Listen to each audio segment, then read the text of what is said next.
Selamat siang.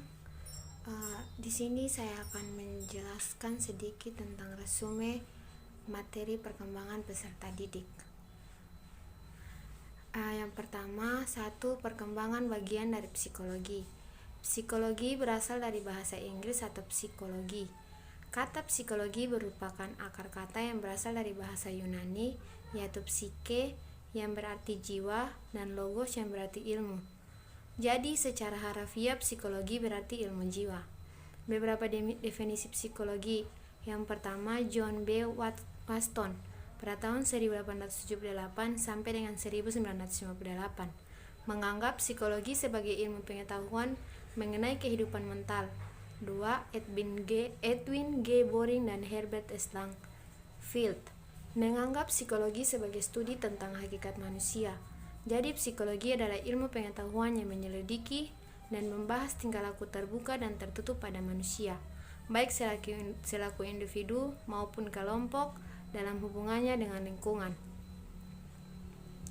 Yang kedua, definisi pertumbuhan, kematangan, belajar, dan latihan. Pertumbuhan atau growth.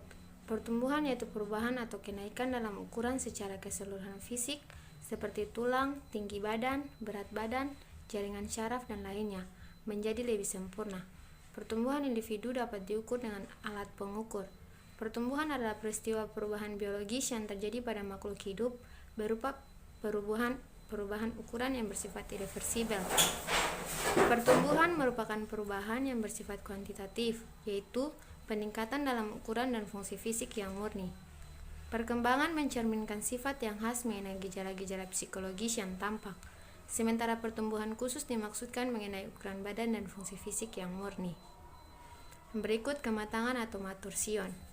Kematangan merupakan suatu keadaan atau tahap pencapaian proses pertumbuhan atau perkembangan. Kematangan juga dapat berarti matangnya suatu fungsi atau potensi mental, psikologis akibat proses perkembangan karena pengalaman dan latihan. Yang berikut belajar atau learning. Belajar adalah sebuah proses perubahan di dalam kepribadian manusia, dan perubahan tersebut ditampakkan dalam bentuk peningkatan kualitas dan kuantitas tingkah laku seperti peningkatan kecakapan, pengetahuan, sikap, kebiasaan, pemahaman, keterampilan, daya pikir, dan kemampuan-kemampuan yang lain.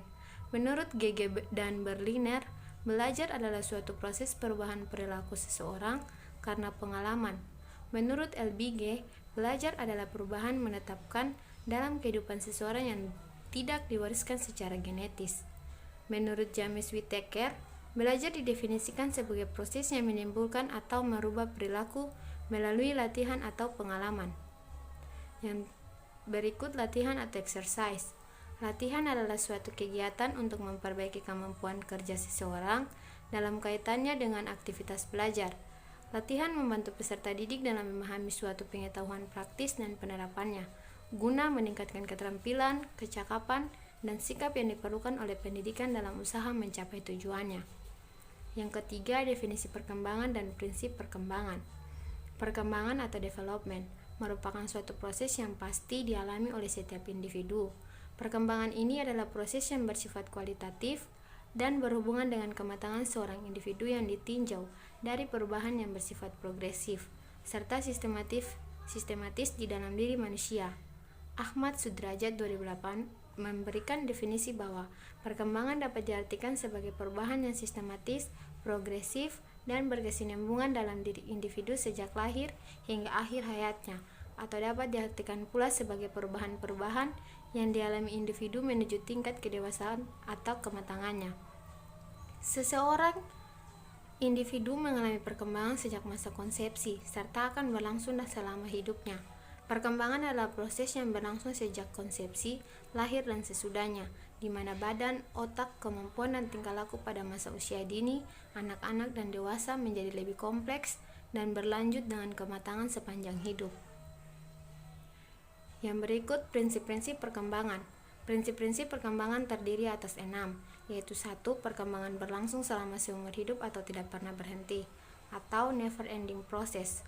Yang kedua, saling mempengaruhi. Yang ketiga, mengikuti pola arah atau arah tertentu. 4. Terjadi pada tempo berlainan. 5. Individu normal akan mengalami fase perkembangan. 6. Punya ciri khas. Yang terakhir, teori perkembangan menurut para ahli terdiri dari 3 orang, yaitu 1. Sigmund Freud. Dalam menguraikan teorinya, Freud mengembangkan suatu penjelasan tentang struktur dasar dari kepribadian. Menurut Sigmund Freud, anak-anak mencari kesenangan dari energi yang dimiliki. Yang kedua, Erik Erikson. Erik Erikson merupakan penganut teori psikodinamika atau psikoanalisis dari Freud. Perkembangan menurut Erikson dikenal dengan teori perkembangan psikososial. Teori perkembangan psikososial ini salah satu yang terbaik. Erikson memiliki kepercayaan bahwa kepribadian manusia berkembang dalam beberapa tingkatan. Yang ketiga, Mons DKK. Mons DKK menyatakan perkembangan merupakan suatu proses menuju kesempurnaan yang tidak bisa terulang kembali.